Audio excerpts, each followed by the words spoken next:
name is Andrew Emstrow, civil rights lawyer, managing director of Action Injury Law Group, joined today with co-counsel partners from Hart, McLaughlin, and Eldridge, Julie Murphy, Stephen Hart, Jim Ormond.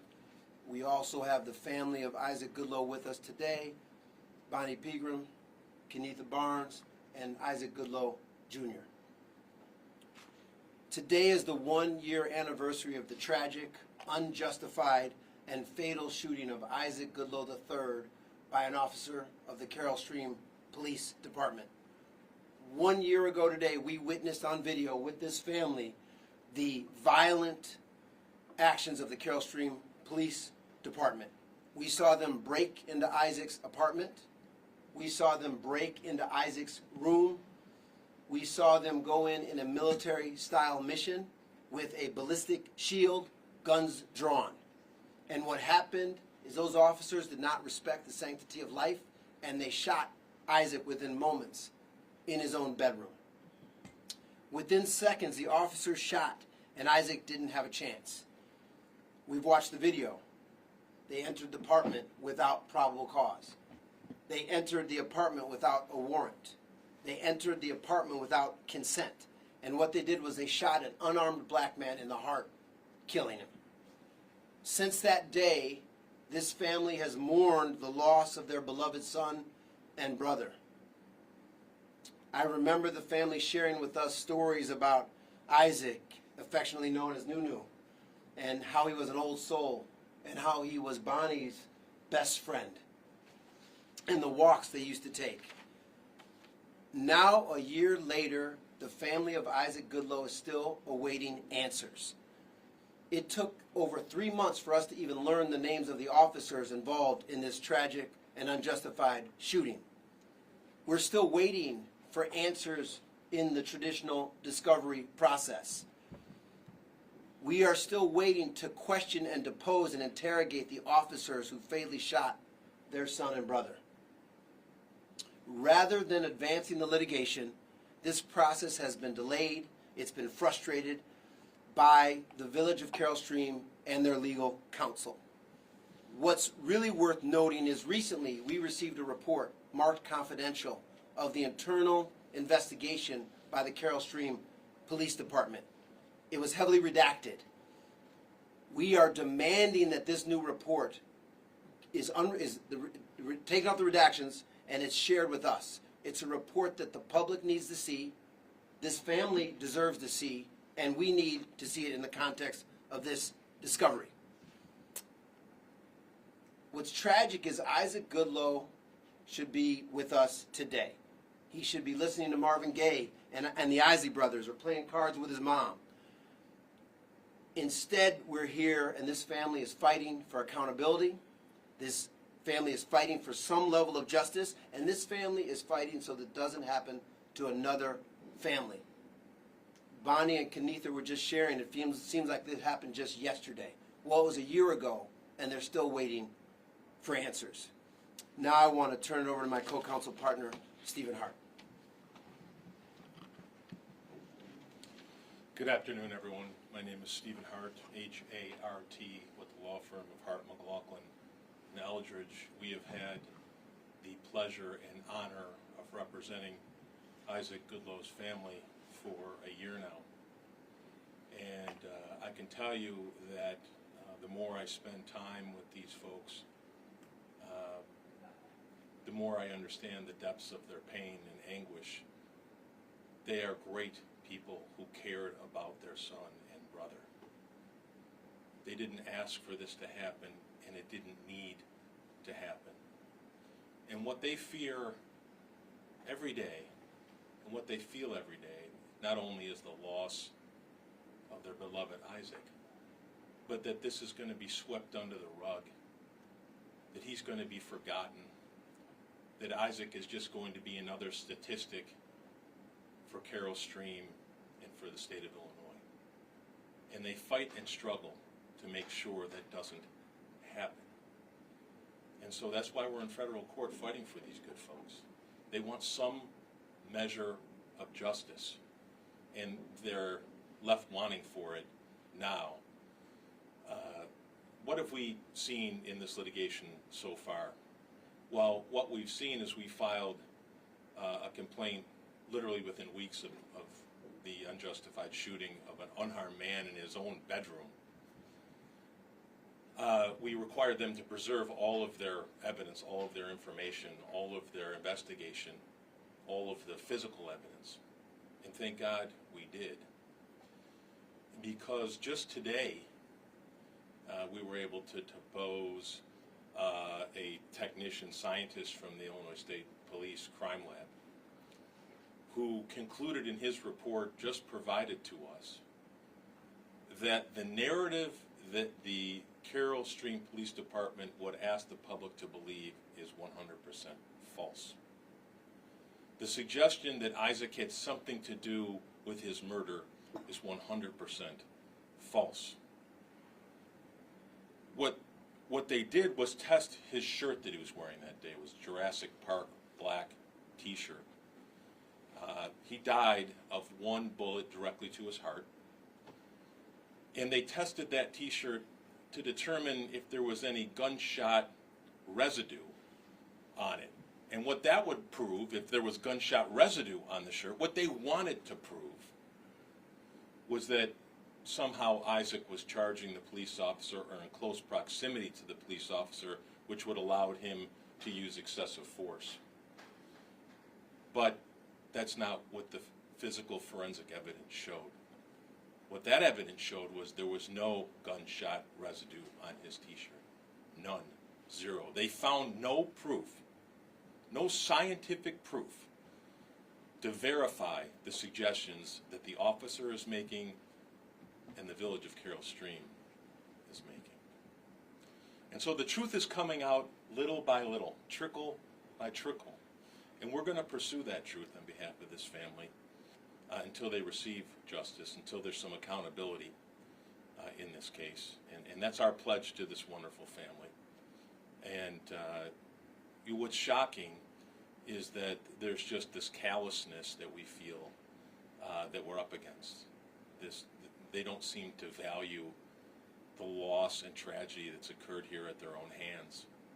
And they don't seem to really want to acknowledge the wrongdoing that was done here, which will leave this family without a loved one for the rest of their lives. And so it was important for us on this one-year anniversary to remind everybody that Isaac wasn't just a statistic. His life was important. His life meant something. The community, the village of Carroll Stream community should want answers.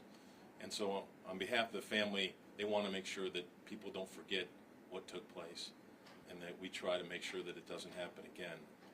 And I know they want to say a few words to everyone today, so I'll let Andrew introduce them.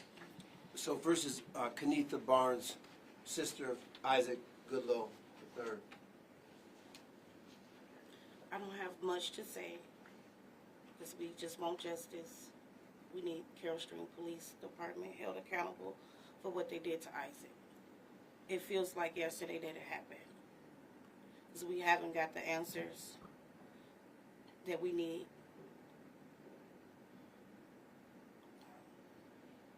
Just still feel the same way. And it's sad that we have to still come here and beg for answers on what happened to Isaac.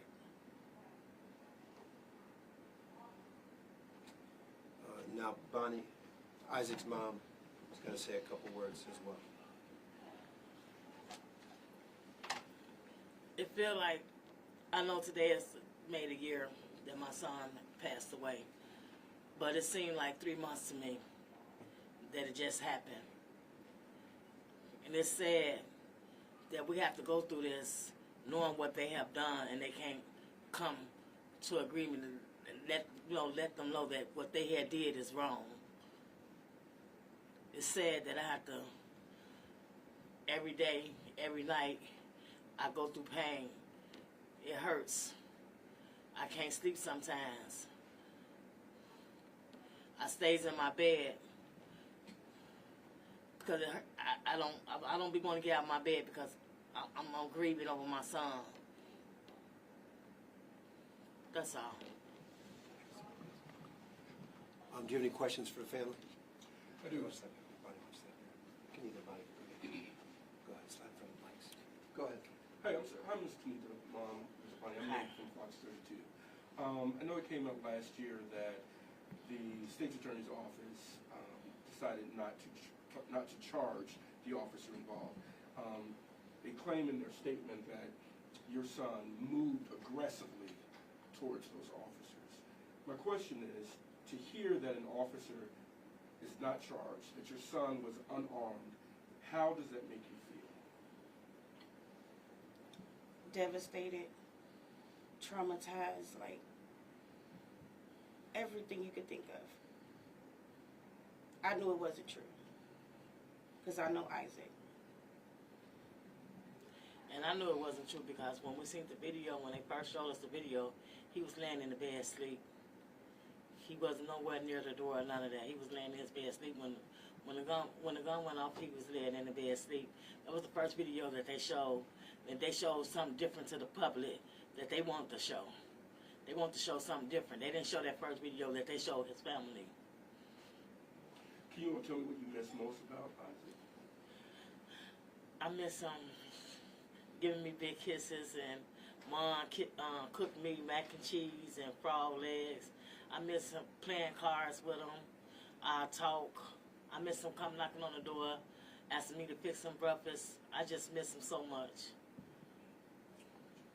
For the attorneys, if I may. So the authorities are also saying that it was a property manager, somebody from the management office that gave consent for the officers to enter the apartment.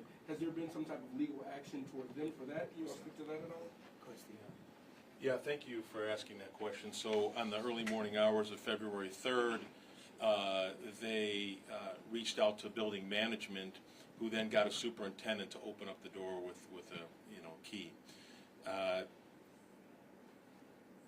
The acts of the police officers engaging building management to force them to open up the door is an issue. And here's why it's an issue. Because they could have asked building management if anybody else lived there. And building management would have gotten the lease, which we've gotten in discovery. The lease only has one name on it. The lease prohibits any other cohabitation without notice to the management. The fact is that the woman who made the complaint, family lives in the building. She had a safe place to go. Our biggest problem is not only that they entered against his Fourth Amendment rights, which was outrageous, but this doesn't happen in other neighborhoods. When there's domestic disputes, they want to make sure that everyone's okay, which she was, and they made that determination, and then they say, do you have somewhere to be so both parties can cool off? Never did that here. Never contemplated that here. Instead, they lined up in a military snake line behind a bulletproof shield with arms drawn. They violate so many common sense procedures and the standard of practice among police. And so we're focusing on the police. Now, of course, the building superintendent opened the door for them. But he did so, we believe, at the direction and control of the police. Sure. And then, again, their narrative, same question that I asked the family, their narrative of Mr. Goodlow standing behind the bedroom door and him moving toward them in an aggressive manner, which is something, we hear that terminology often in police-involved cases. What do you say to that? Yeah, we take great issue with Mr. Broden's account and investigation of this event. It's made out of whole cloth. It's fantasy land. And it was, the ends justify the means for them. They didn't want to prosecute this police officer. We know that. They don't prosecute police officers in this county. And he has a long record of that. But what was shocking is they made up facts. And they suggested that there was a shadow picked up on video and that the shadow established that he was at the door ambushing the officers. Completely debunked. 100% debunked and false. It's made up for the purposes of a public narrative. It bears no resemblance to the truth. And that's not the only problem that report has. There's multiple other problems. And today we found the other problem, and that is there is no gunshot residue on Isaac's t-shirt, which means he wasn't in close proximity to the shooter. There's no forensic evidence that he was in close proximity to the shooter.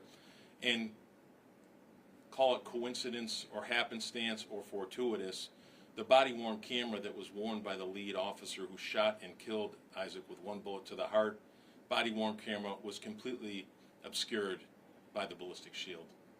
There's no objective video evidence of what he saw, and the others behind him have all suggested they have no idea what was seen. They provide nothing and add nothing to the narrative as to where Isaac was at 4 in the morning in his bedroom. So big problems with that report. I got your last couple of questions. Sir, when you mentioned earlier about the report, some elements in the report being redacted, can you talk a little bit more about that? So we received a report recently that was marked confidential, and it's an internal report that we want on behalf of the family to release immediately, not just through discovery, but to the public, because the public needs to see that report. Sure. And then finally, if the officers involved are not charged as of yet, the State's Attorney's Office saying that they are not going to be charged in this case, what will justice look like for this family? There's two tracks. One is the federal civil rights lawsuit that we're advancing on behalf of this family right now in federal court. We're also going to work with the family as part of this evidence package to pursue justice against the officer involved. So it doesn't end with the federal lawsuit. We're just at the beginning stages. We just want the other side to share the information that they've been holding on to for a long time in this case. The question, just to supplement that answer, the reason why we're not allowed to talk to you about this internal report by the Village of Carroll Stream Police Department is because, like almost everything else in the case, they've marked confidential. So then we have to go into court and get it marked unconfidential. We're not allowed to talk about this report, the substance of this report. We'd love to, and we think the public needs to know what's in this report. And the media should FOIA that report. Is that common for these reports to be so heavily redacted, or is that maybe a red flag? Our position is that it's not common. We've told the court that, and you're free to look in the docket about our position in that respect. We don't think that this was marked appropriately, and we certainly don't think the redactions were reasonable. Was there also some other video that you all uncovered that you are planning to release, or some other? No, the video's been released. Okay, so there's no new videos on that? There's no new. We're not aware of any new videos. Okay, and then finally, Mr. Goodlow Sr., do you mind just sharing some thoughts Sure. about your son, how you've been working through all of this? I'm from the west side of Chicago, and so in Carroll Stream, in my mind, for anybody, not just making this about the Goodlow family, but for anyone who does not have a gun, there's no warrant to enter the apartment, this can happen again, right? What do you say to other Carroll Stream residents who deal with this police agency every day? I really don't know what to say about this. I just know all the families that went through something similar like this, we all just wonder why, you know, why it keep happening. Is there going to be anything coming down the line to stop all this? And why is it mostly happening to the blacks? Thank you. So you all should talk to the village manager, William Homer. You should talk to the lawyer for the city, James Rhodes. You should talk to the chief of police, Don Cummings. You should talk to the insurance carrier at Irma, Cynthia Reed. You should ask them why. We're going to advance justice for this case in the federal courts, and we're going to find whatever justice we can as it relates to those officers. So, thank you very much.